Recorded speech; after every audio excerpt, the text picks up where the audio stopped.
Good morning. My name is Shannon Murphy, and I'm the president of Washington Conservation Voters.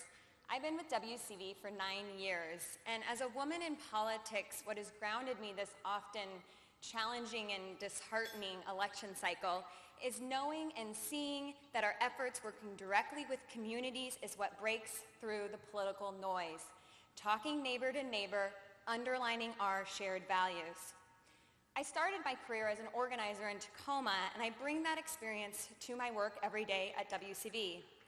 I know that if we organize on issues that matter to community, elect strong environmental leaders, and hold them accountable, Washington State can be a leader on clean energy, job creation, and innovation. We can restore Puget Sound and protect it from oil trains and spills. We can be a leader on reducing carbon pollution. And we can be a state that protects the environment, not just for a few, but for everyone, regardless of race, income, and access to power. That is a future that I'm excited about.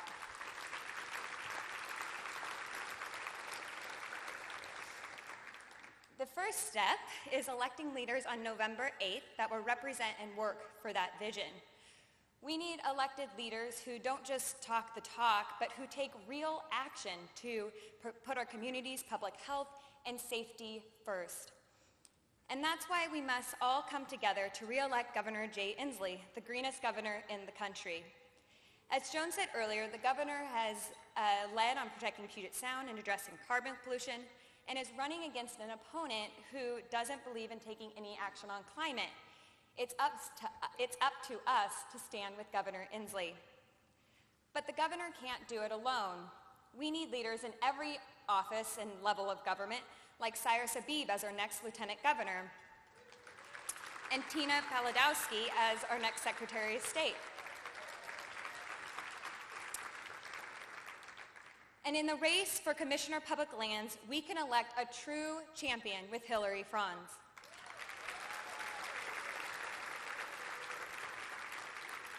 This is the only statewide office that is solely focused on our natural resources.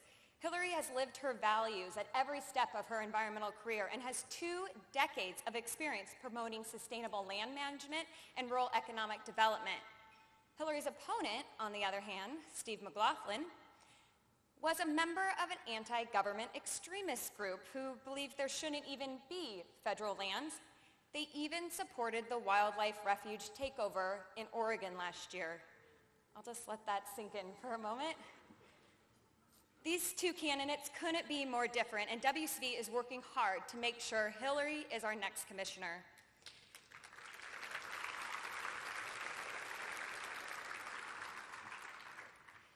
Who we elect matters when it comes to the legislature as well.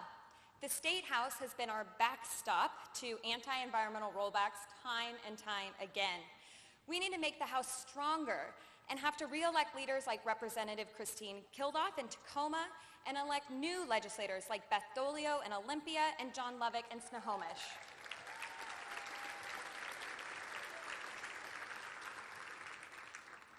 We are also working to build a pro-environmental Senate to put us back on offense, not defense, when it comes to addressing our state's biggest environmental challenges.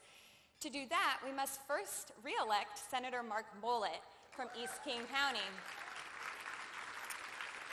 Mark has received 100% on WCV's legislative scorecard, and as a small business owner, knows that a healthy environment and a strong economy go hand in hand.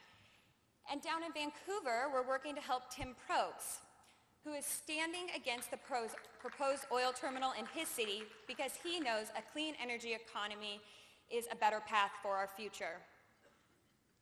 Now, I wish I could say this would be easy, but big oil benefits from the status quo and is dumping hundreds and thousands of dollars into legislative campaigns and candidates that support their bottom line. We often cannot outspend the fossil fuel industry, but we can out-organize them. And this is just what we did last year when we went toe-to-toe on a port commissioner race with one of the most powerful oil companies in the world who want to build the largest oil-by-rail terminal in North America right in downtown Vancouver. But we rose up And together, firefighters, longshoremen, small business owners, community colors loudly said that their community deserves better than becoming just another polluted oil town. And last election, by 10 points, we elected a port commissioner who is willing to take a stand against oil and fight for that better future.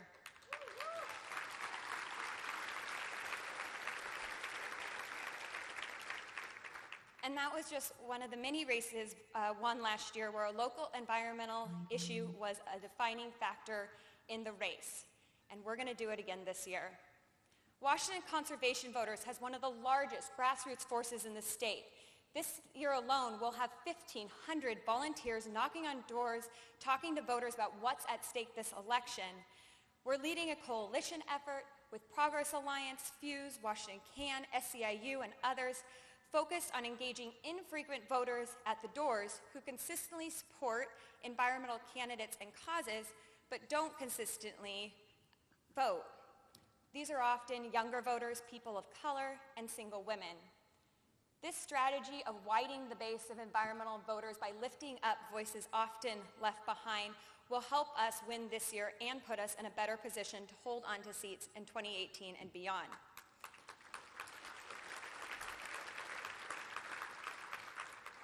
And across the state, with all of our efforts and campaigns this election season, WCV will knock on 70,000 doors, make 30,000 phone calls, and reach an additional 2 million voters online, by text, on TV, and by mail. WCV's average success rate for endorsed candidates the last few election cycles is 84%. Because of you, we are becoming bigger and stronger against the opposition. And we have built a power that the oil industry is afraid of because they can't buy it. The environmental challenges of today are so monumental that they can't be overcome alone. We must mobilize a broad movement of people in every corner of the state and foster diverse organizational partnerships. And that takes time, but we are stronger together. A movement of folks who may or may not call themselves environmentalists, but share just every bit of the same values for clean air and water. So much is on the line. More and more, we are seeing races between such stark candidates that there are referendums on our public safety, clean air and water, climate action, and fundamentally what kind of communities we want to be. Our work requires us to lay everything on the table, to be strong, creative, and open, to listen to others. We don't have the luxury to sit these races out. We know that elections matter, and we know that people power makes the difference. We have 28 days until Election Day, 28 days where every voice matters, every vote, every dollar, and every volunteer action. Thank you for all that you are doing this election. Now let's go win together.